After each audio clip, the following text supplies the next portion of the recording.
excited.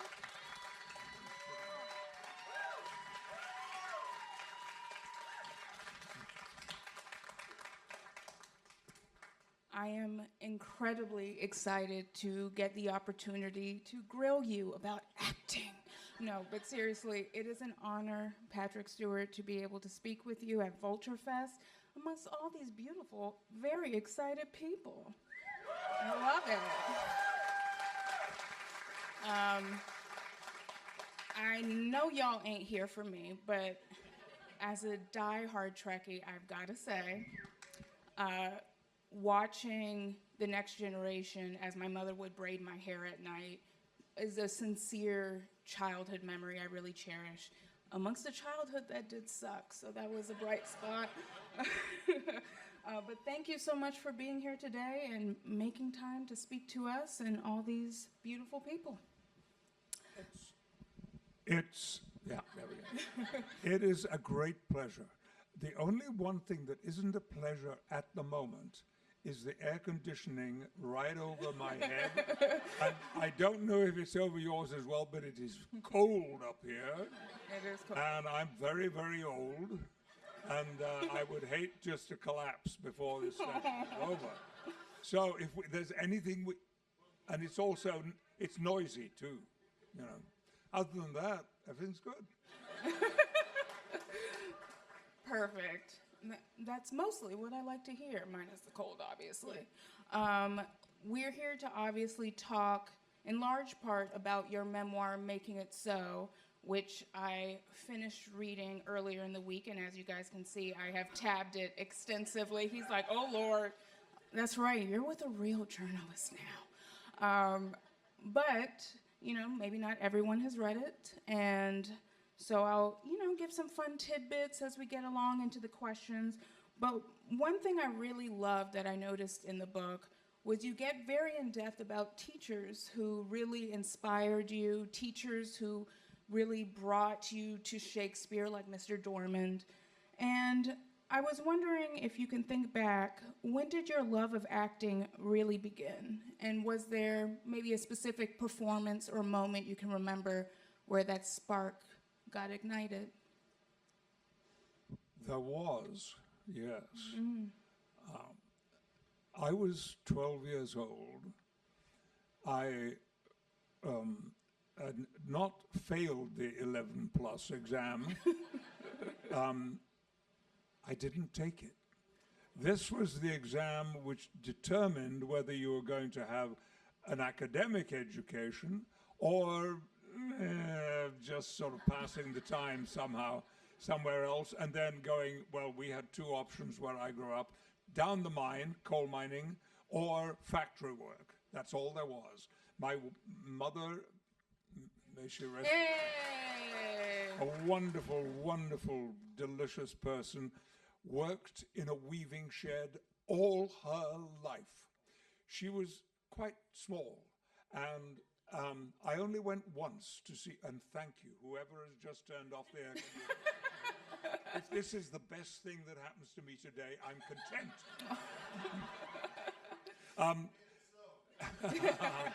Oh, yes. That's very funny.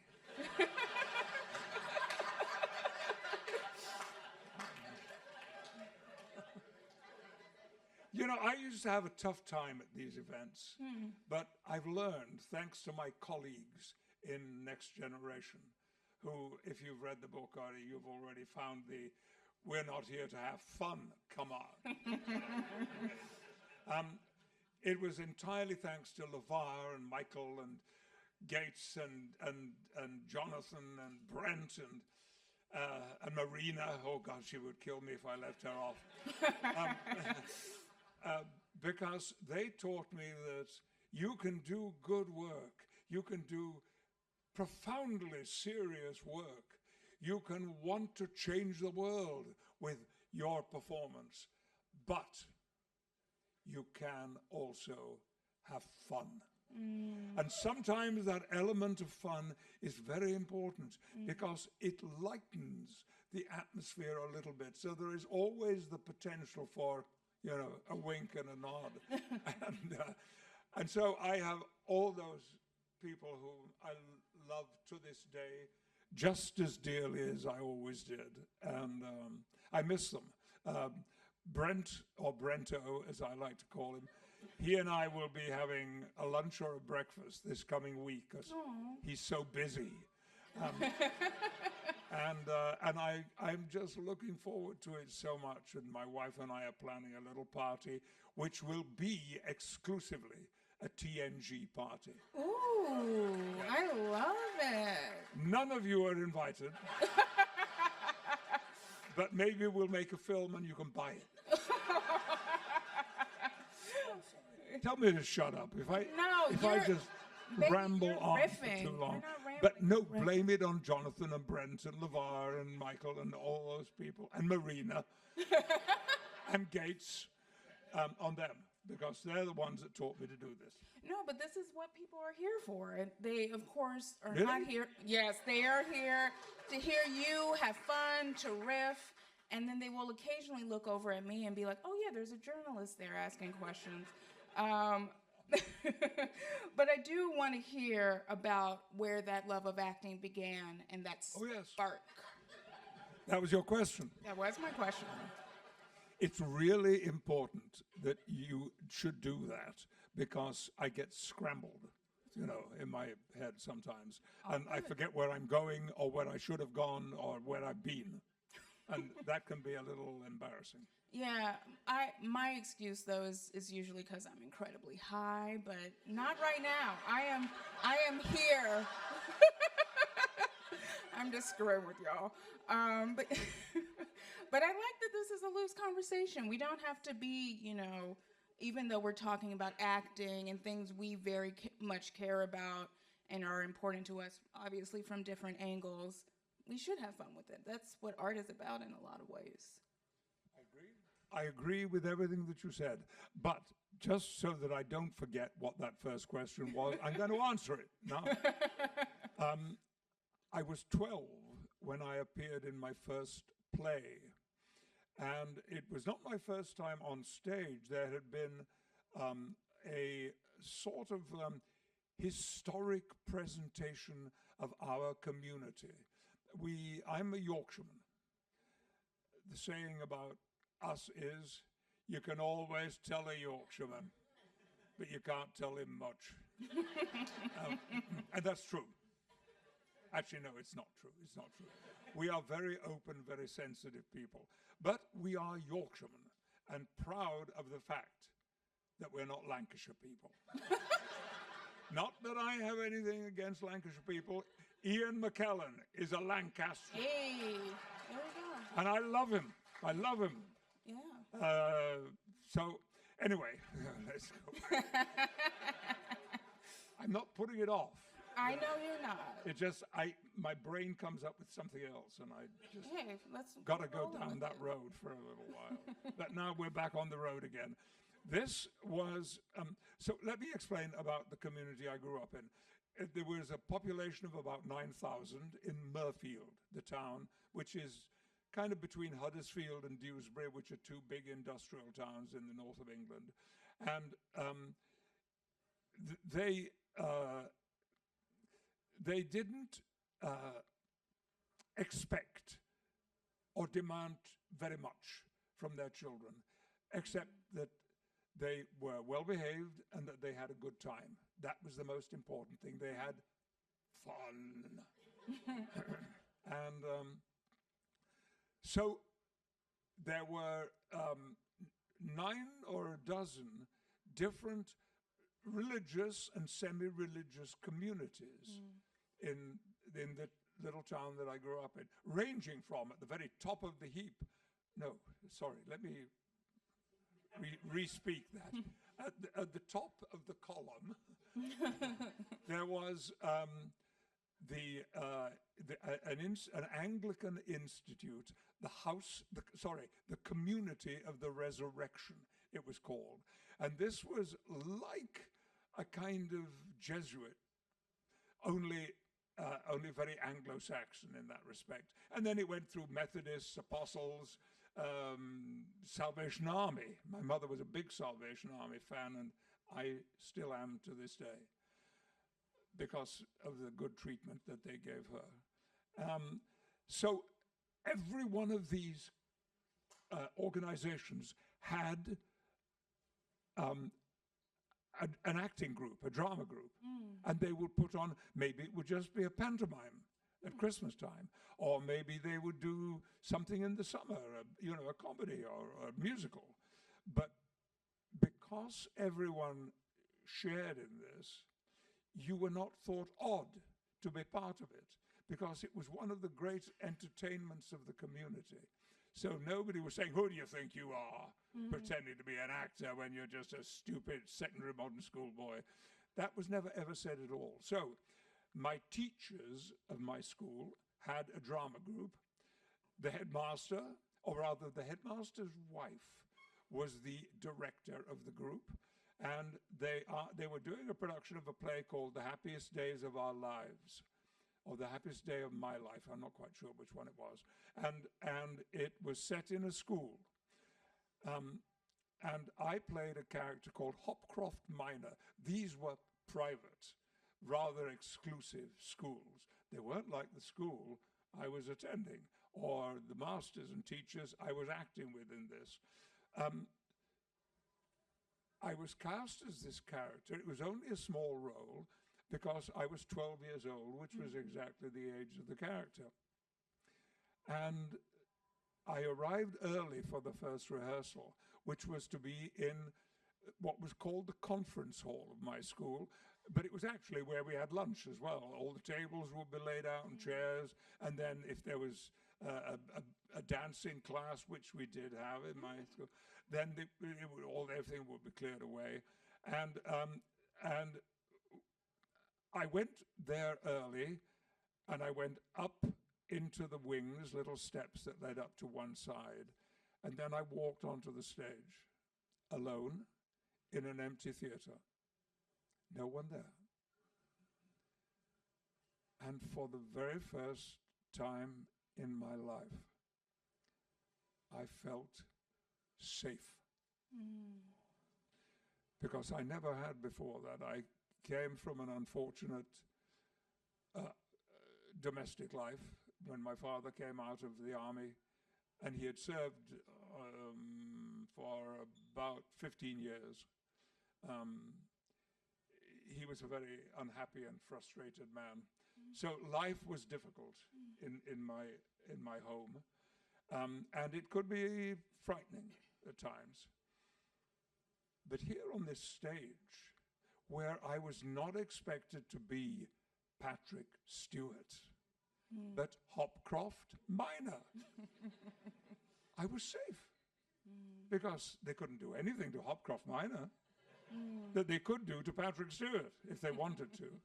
And so that was the first emotional/mental feeling that I had about being an actor. I'm sorry, this is so long-winded. And No. Oh, thank you. All good. But that was the first impact that I had, and it has stayed with me all of my life. Now, I'm no longer afraid to be Patrick Stewart, except when someone lifts a camera up like that. It's all right. It's quite all right. But I'm tempted to do bad things when that happens, so I got myself. It's been a wonderful career and a great life for me. I love my job. And, of course, there hasn't been much work to do for the last few months. And I have been a 100% supporter of the Writers Guild of America and their negotiations. Yep. So important that writers should be seen for the importance that they really carry in the work that we do. And where was I? You were rolling with it. I thought we were going to get into a whole speech on unions, and I was like, oh, yes. Well, we kind of are.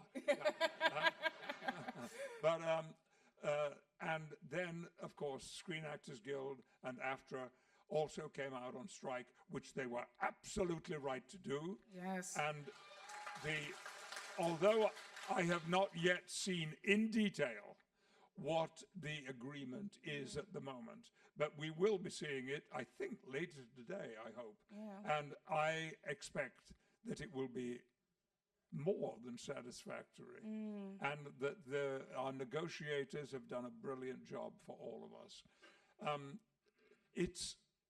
I always think of the work I do as ensemble. Even if, as I've only done one-man show, which was my own version of A Christmas Carol, in which I played like 38, 40 roles, different roles, including the narrator.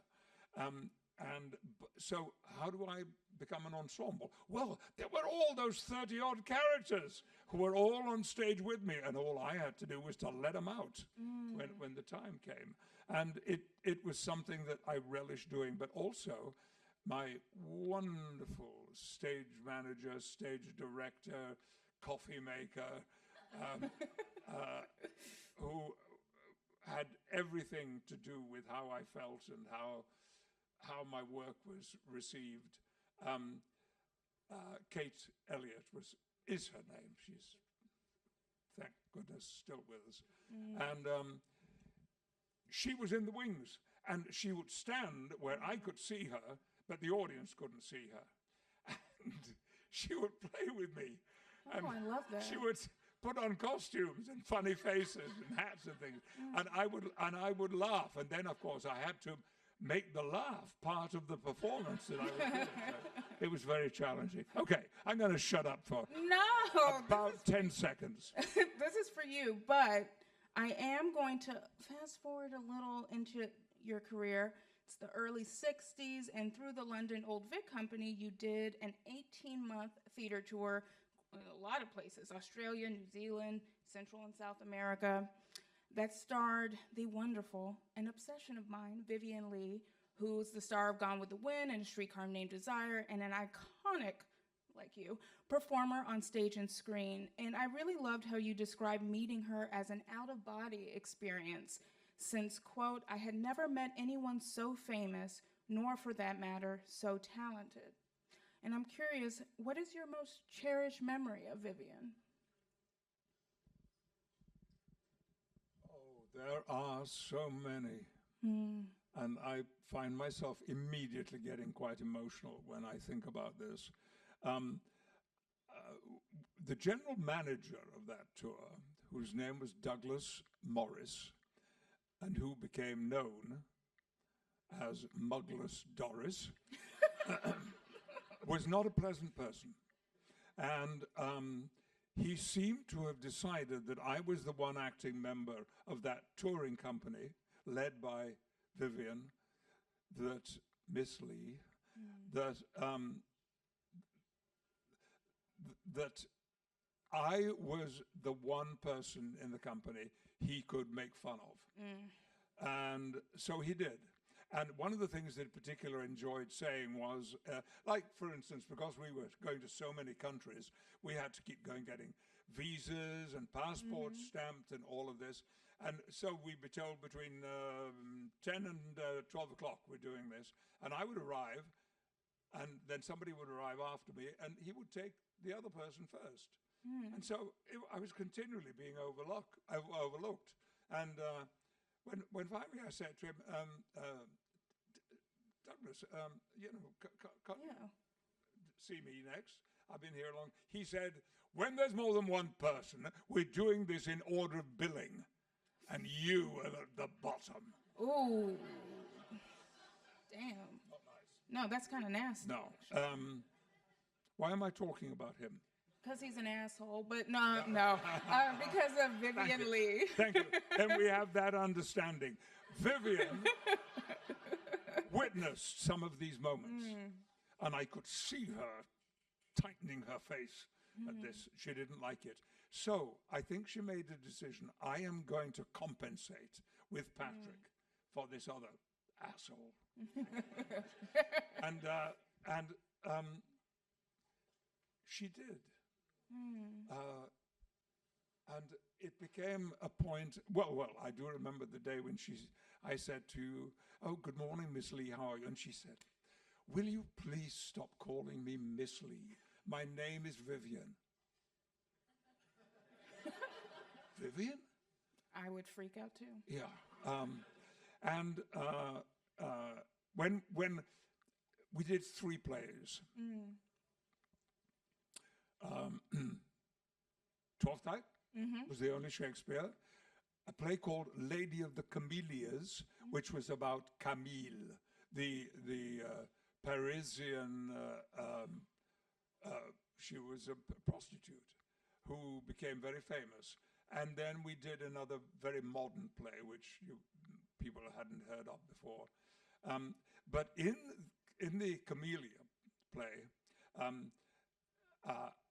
I had a very important role, but I never spoke. In fact, my total number of lines in all 3 plays was 4. Oh, wow. That's all I said. So Douglas Morris was right, you know. I was the bottom of the table. And so it was set in a theater, and you could hear a performance going on. It was on the outside the doors of the most exclusive boxes. And then there would be an audience. All this was on the soundtrack, you know. And the doors would suddenly burst open, and there would be the audience, and they'd flood onto the stage, talk and chatter and gossip and so forth. And when the door in the middle didn't open, everybody knew who was sitting behind it. And then the bell would ring, and people would all go back in the box. The stage was cleared, and then I walked on, playing the Duc de Giray. This is how I did it. Oh, yeah, okay.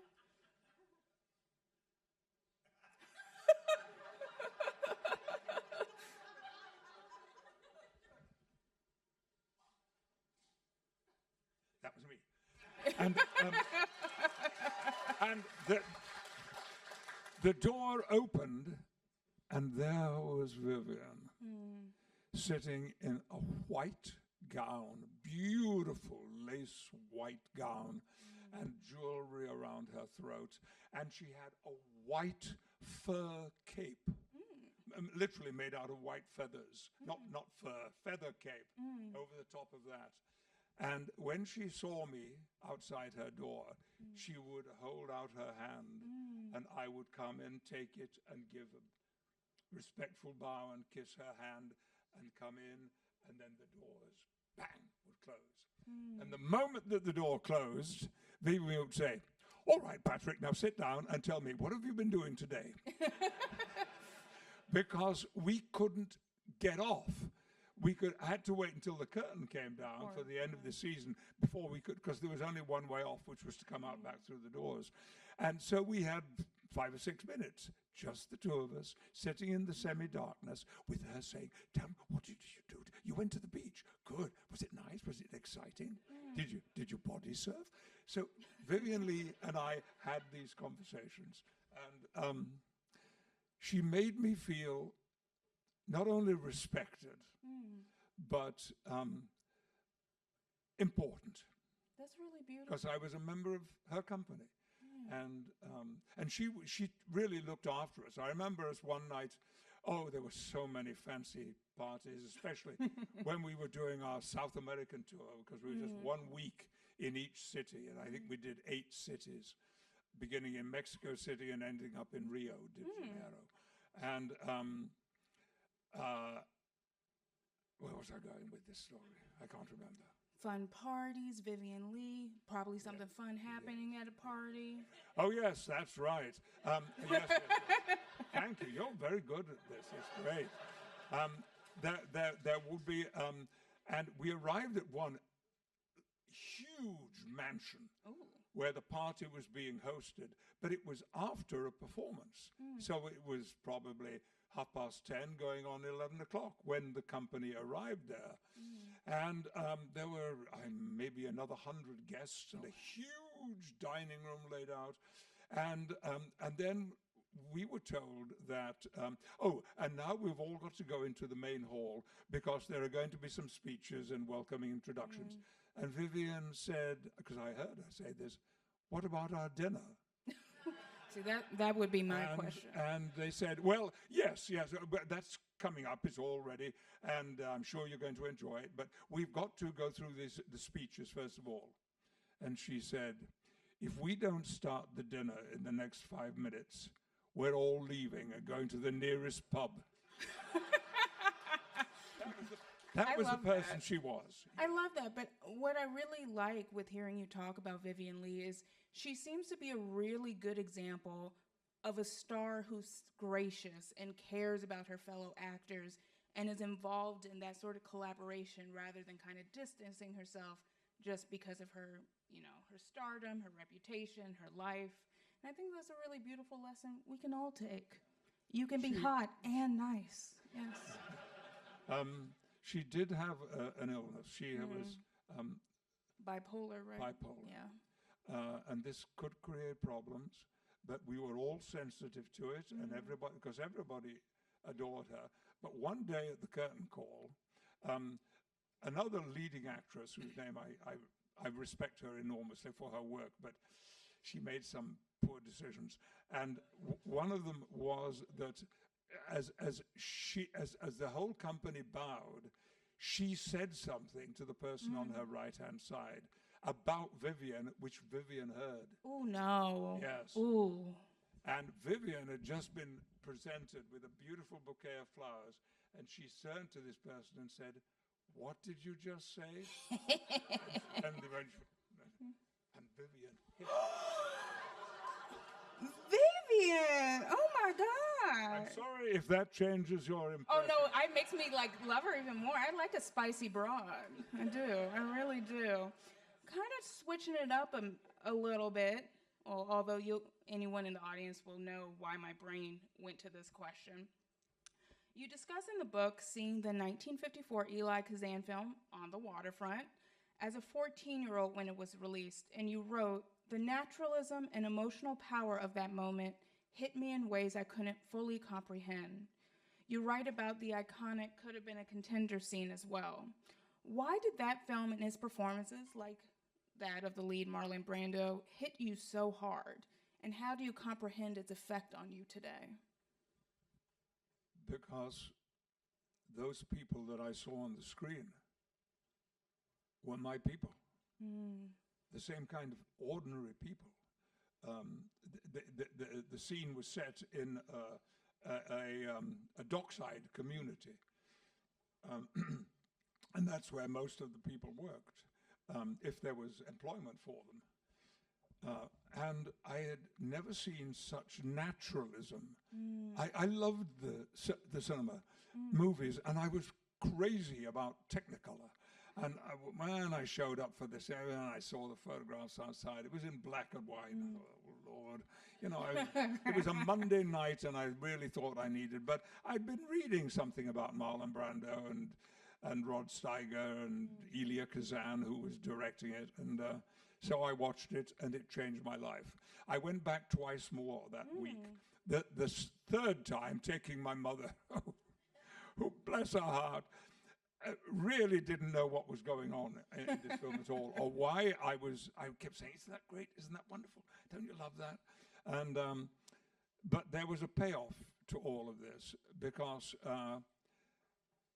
my very first film was a film called Hennessy, and it starred Rod Steiger. And I had a very, very small part in this, but I'd never been in a film before, so I was excited. And quite early on, and the scene that we had, now I wonder how many of you remember On the Waterfront, a scene in the back of a car when Rod Steiger pulls out a gun and threatens his brother, who was played by Marlon Brando, that if he didn't do something, and Mr. Brando's response to this action was so unforgettable. That's right. Yeah. He just touched the gun and very gently moved it aside. Well, my scene in this film, Hennessy, was in the back of a car with Rod Steiger, and I pulled a gun on him. Amazing that should be my first film experience. Anyway, when we'd been filming for a few hours, the first morning, well, the only morning I worked, the director said, "Okay, right, well, Rod, that's all of you for this morning. Why don't you go to lunch now, and then we'll all assemble and we'll do this afternoon's work." And Rod said, we were sitting in the back of the car still, and he said, "What about Mr. Stewart?" And he said, "Oh yeah, well, we'll have somebody read in for you, and it'll be fine. Don't worry about it." And I felt the atmosphere in the car change. And it kind of had an explosive feeling about it. And Rod Steiger said, "Who the hell do you think I am? You think I'm going to go off to lunch and leave this guy acting with somebody else?" And I'm saying, no, it's okay. It's okay. And he said, "Shut up, you."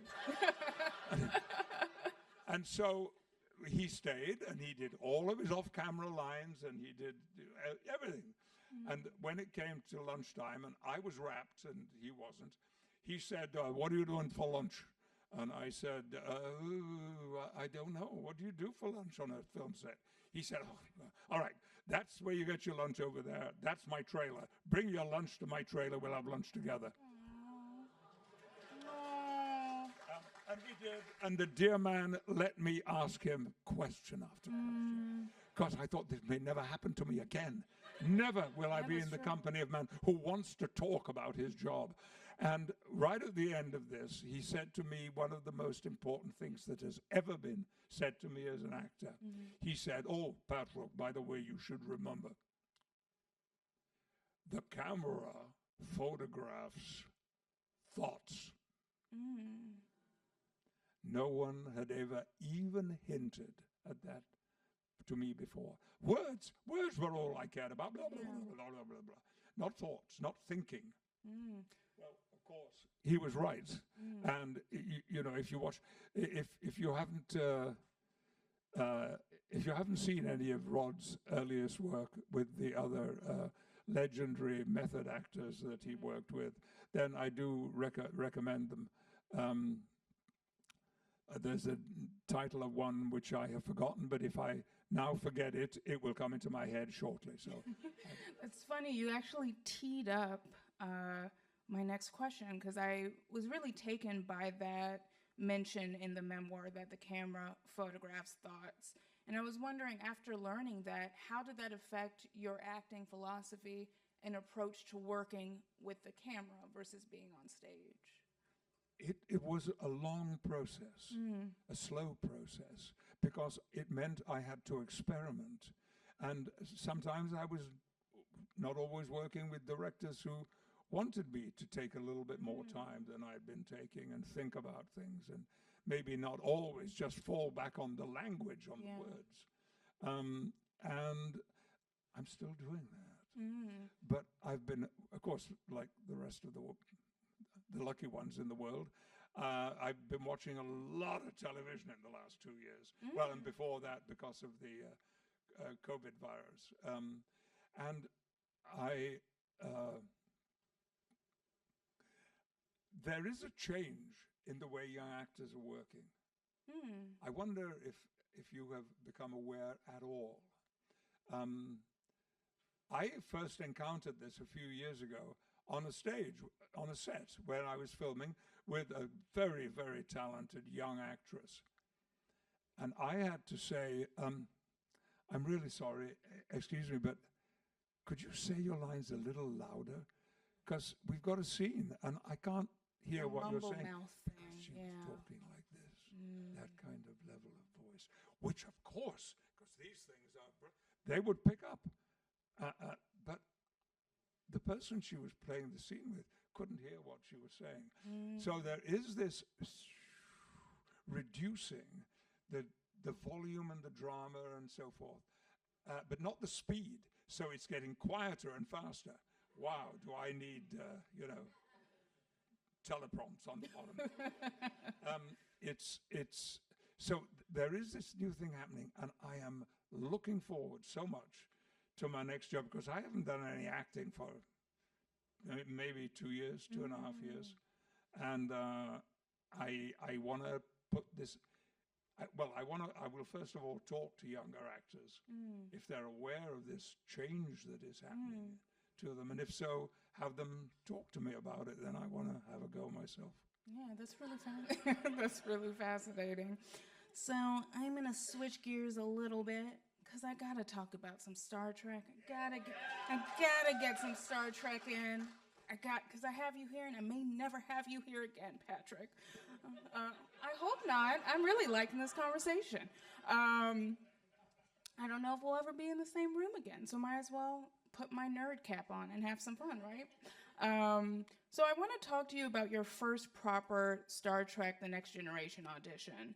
You, in the memoir, kind of talk about the first time you met Gene Roddenberry. But what really struck me, that you'll see why he's looking like this, because what really struck me is that Paramount asked you to wear a wig, and you had to have a wig sent. What was that about? Like, how did you feel about that situation, and can you walk us through the memory and also describe the wig?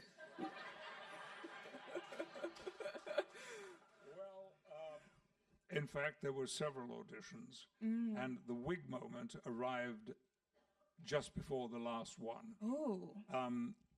The first one was a call from my Hollywood agent, with whom I had never spoken and certainly never met him, because Hollywood wasn't part of my life at all.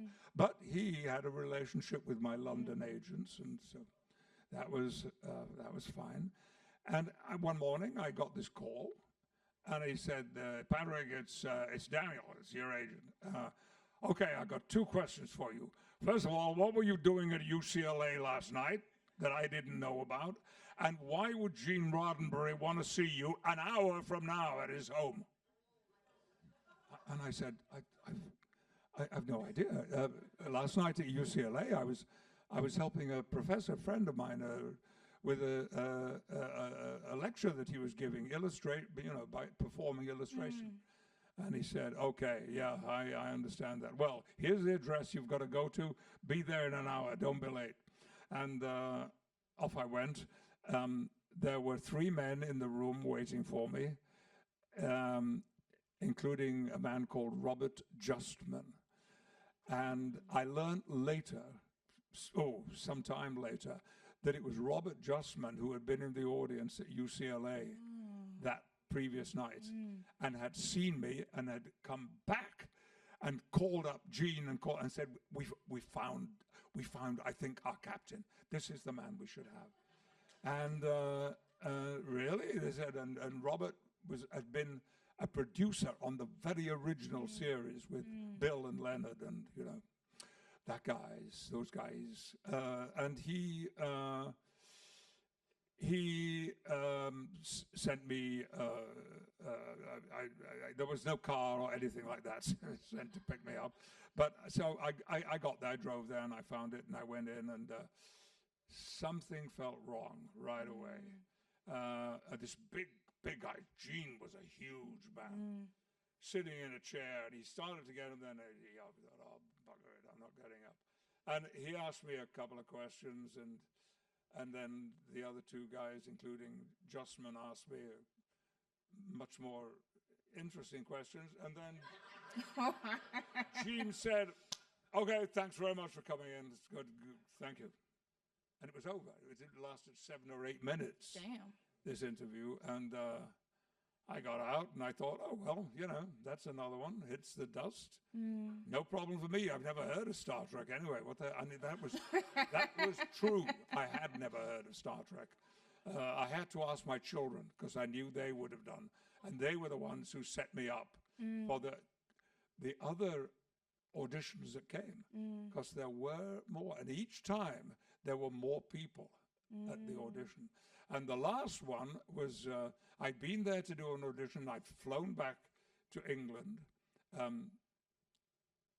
not first class. not even business class. No. Damn. Club class, you know. And I just got home when I got another call saying, they want to see you again. Yeah, they want to see you on Monday morning. This, I think, was Friday, and I'd arrived back home the previous day. And listen, this is really important. This was my Hollywood agent, who is now getting wound up by all this. It's down to 2 of you, and they're casting the main role. And they're going to see both of you on Monday morning, and you're going to be the first. So don't be late, and good luck. Damn. Ooh, glad I don't have to do auditions.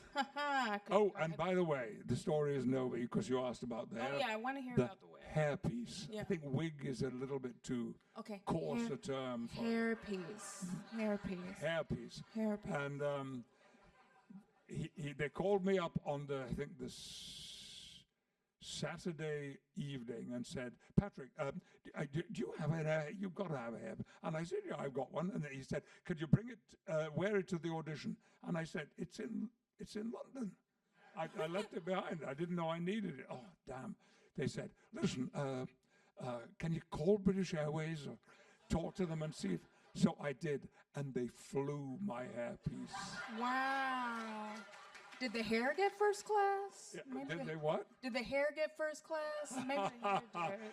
No, it was handed to one of the flight attendants who I've never met, but I've always wanted to, and he or she, I'm not quite sure which one it was, was to look after it, and then it was taken to the British Airways desk. And they called me up and said, we've got your hairpiece. So I went and collected it. Oh, it got a little journey. I went to the audition. I think I was told to come in at 8 o'clock in the morning.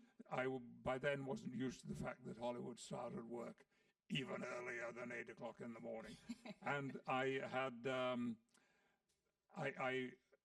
there was already, Paramount wouldn't let me onto the lot. I drove up to the lot. My God. The front gate on Melrose, we came past it just now, and every time I go past it, I look and give a little smile. I mean, it was my home for like 14 years was Paramount Pictures. And there, that morning, I drove to the gate, and they said, yeah. And I said, it's Patrick Stewart. I've got an audition here with Star Trek. And they said, who? And I said, it's Patrick Stewart. And they went, no, I'm really sorry. No, you can't park on the lot. You've got to find somewhere on the street. And I said, really? But I don't know where to park. And I don't think I have time. It will be late. He said, too bad. You're not on the VIP list. And then all of a sudden, I heard a car door bang behind me, and this gorgeous young woman got out and went over to this man and said, what the hell is going on? Don't you know who this man is? This is Patrick Stewart. He's one of the most important people on the lot today, and you've got to let him park on the lot. And I'm saying, no. And they said, oh, all right then, yeah, okay. And I was allowed to park. And when I got there, I took the wig, and this wonderful hairdresser, who then did the show for the next 5 years. So I got to know her very well. And she put the hairpiece on for me, and it was beautiful. Really gorgeous. And I mean, it looked like a real head of hair. And so I did the audition, and I did the first piece they wanted me to do. Halfway through the second piece, one of them said, and these were the heads of Paramount Pictures. These were the senior people. And one of them said, okay, Patrick, thank you very much. That's great. We don't need to ask you to do anything more. And I thought, ooh, that doesn't feel good. So I left, and my hairdresser was saying, no, they liked you. I know they liked you. They did. But come on, let's take your hairpiece off. And so they started. She just got it in her hand when there was a knock at the door, and she looked at me, and I said, yeah, come in. And it was all the Paramount producers. who walked in and said, "We just wanted to come and say thank you for coming in, and we enjoyed the work you did, and it's very, very good and patient of you to be all this." And all the time, they're all looking at me and looking at one another like this. And when they've all gone, she said, "Yes, you got the job. I know you got the job. They just wanted to see what you look like without the hairpiece." This is show business. Welcome to Hollywood.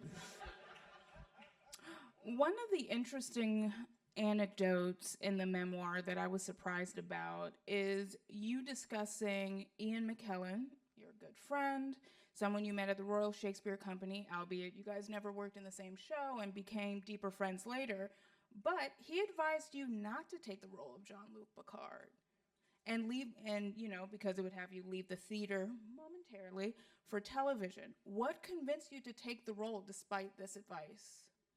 Well, Ian was the only negative response to this. And I had the greatest respect for him. I said I didn't know him well. We had never worked together, but I really admired everything that he did, and it had been like that for decades. I said, well, I'm being told that we'd be lucky for the show to last a whole season because you cannot, I've been told, you cannot revive an iconic series like Star Trek. You just can't. People won't want that. They'll just want more of the original. And I said, so are you telling me that this might not last a year? He said, well, of course, your contract is for 6 years. So, we have no say in that. But no, you'll be cancelled. Well, 14 years later, we had not been cancelled. But then finally we were, after I think 157 episodes and 4 feature films. Yes. And Ian, God bless him, has told that story himself and has said, I was wrong, I was wrong, I was wrong. And since then, we've worked together so much, and they've been the best performance experiences of my life. That's really beautiful. I'm curious to hear from you when you felt you truly understood Jean-Luc Picard as a character. The first 2 seasons of Next Generation, I think people are a little down on, although I will argue The Measure of a Man in season 2 is like, for me, that's the episode I usually use to introduce people to the show because it really kind of captures the psychological, ethical, moral dilemmas that I think Star Trek is uniquely attuned to in a very beautiful way. But I'm curious for you as an actor, when did you start to feel that you really understood Jean-Luc and were having fun playing him? The second season, I would say, he was the leader. He was not only the captain of the ship, but he was the leader of the acting company, which goes, the major role, the leading role. Yes, you don't throw your weight around, but you do have a significant role to play other than the character that you're playing. And I took and have always taken that very, very seriously. And I had played kings, dukes, barons, prime ministers, all of these people I had played, Greek heroes, and I think I felt too much that I know how to be powerful, how to be a leader, and I can do that. So I did way too much of it in that first season. I was like this, and I hardly ever smiled or said anything. I'm going, blah, blah, blah, blah, blah, blah, blah. Okay, yeah, make it so.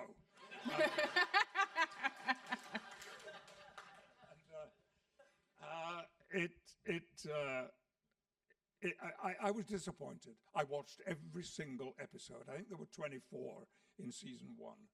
And then, of course, there was a strike. And again, I was told one point I had to go to Cannes to promote the series, and I was told by one of our producers, if the strike isn't over in the next 10 days, we're going to have to cancel you. Ooh.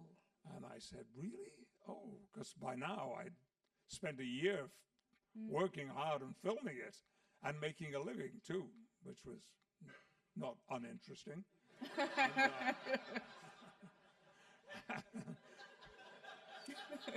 And I didn't want to. Anyway, everything ended happily, and we were called back all of a sudden. And I had to scramble back from the south of France where I was and get to Hollywood. And we were up and running then. You mentioned how in the first season you played Picard very sternly. That's a very different Picard than the one we've gotten on the series Picard, especially the third season. You know, he, for lack of a better way of putting it, he has PTSD after dealing with the Borg. He's deeply emotionally affected.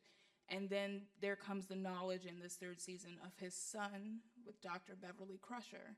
And let me just say, this ain't a question, this is a compliment, baby. You and Gates McFadden, y'all brought it in those scenes. Oh my God, y'all were amazing in season 3. I gotta say, oh, more water, thank you. I gotta say, season 3 of Picard is so beautifully done. The way it ends with y'all all around the table.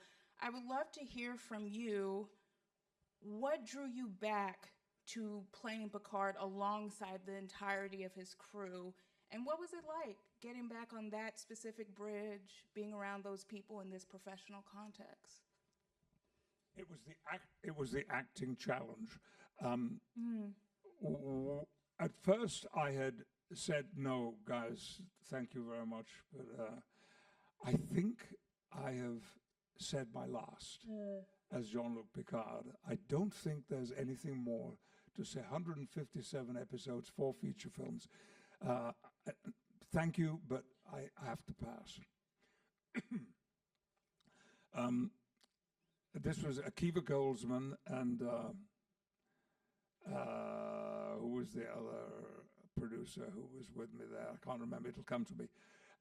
And he said, look, Patrick, over 20 years has passed since you last put on the captain's uniform in the last movie you made.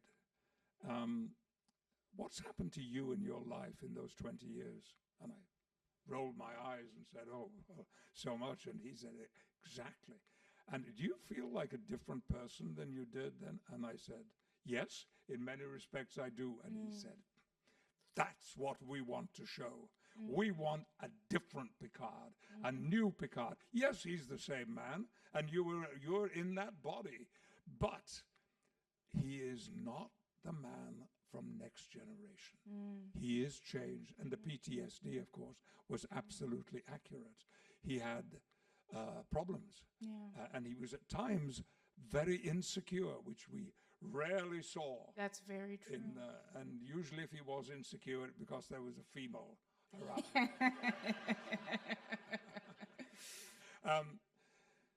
It came as a wonderful surprise to me, because I found that I could continue to experiment with a role that I thought I knew inside out. I could perform it in my sleep if I had to. And sometimes I think some of the cast thought I was asleep when I... That's not true. But it was worth a laugh.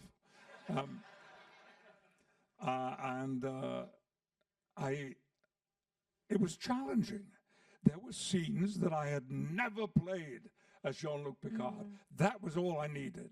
That was all that I wanted for the stimulation and the interest. And not just learning the damned lines and lining up in front of the camera and, you know. But this was a different person in a different world, in a different environment. And he has no team around him. He's alone, living in his country cottage on his winery in the south of France. Well, it wasn't quite the south of France. It was sort of more central, western France. Okay. Yeah. Like I know France. I don't know France. We never filmed there, ever, not once. And that's why I say, no, I don't want to be on the sort of south of France. And I want to somewhere better than that. And we never, when we did, there's one scene in that last season that's on a winery. Yeah. It was in Southern California. Oh my God. Well, that's the Star Trek tradition in many ways. Let's be real. One thing I really loved about the memoir was getting your perspective on directors. And as a big fan of Jonathan Frakes, I gotta ask, how is it working with him as a director and that sort of dynamic? He obviously directed some of the films. He's directed on the show. How has him directing you affected your collaborations? And maybe what have you learned from that collaboration? So much. Jonathan is such a generous person. And I think that shows in the way that he works. And his directing work is beautiful. And I just hope we get a chance to work together in that respect. Again, actor, director. I, by the way, directed 5 episodes. Ew, Patrick Stewart said, "Don't you forget about me, baby." And I could not have done it without Jonathan, because he advised me and helped me and said, these are the important things that you must deal with. Other things, and they will tell you they're important, they're not that important. And he said, you have a wonderful relationship with the entire company, and that will lead you into the best work that they can do. And indeed, that's what I experienced. Jonathan, and by the way, LeVar directed... Great director. He's directed Deep Space Nine episodes too. Yes, great director. And Gates directed, I think, just 1 episode, maybe 2. And Brent didn't direct at all. And I don't think Michael did, although Michael might have directed, because Michael went on to do 3 different Star Trek shows. He's been all over Star Trek. I loved Michael him on Deep Dorn, Space Nine. Wonderful man. Yeah. And I'm sure he has directed. And it was a wonderful experience watching him do that. Well, we don't have much time, so I'm going to leave you with a fun question. One thing I really love about your work, especially over recent years, is you being in comedy. You're a funny-ass man, I must say, Patrick Stewart. You're funny. I love that. I love the humor. But I wanted to know, what is making you laugh and bringing you joy these days, whether it's something you read, watched? I'm curious, what is delighting Patrick Stewart right now?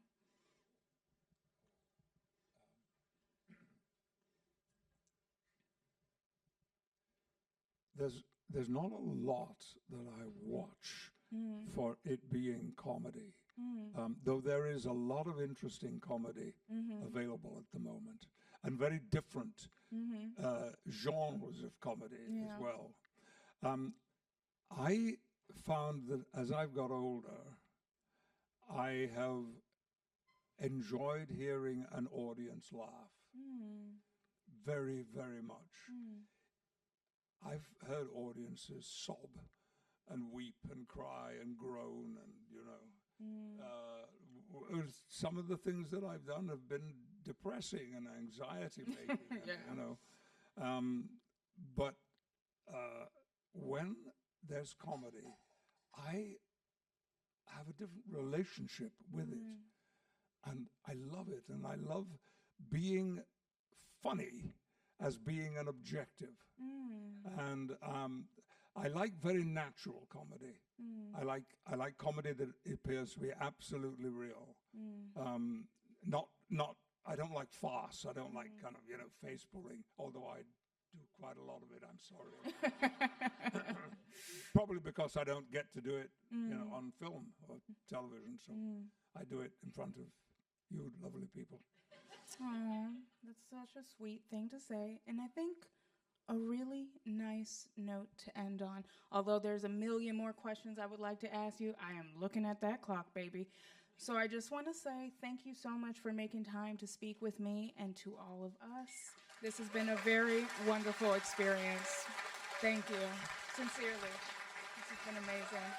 Thank you.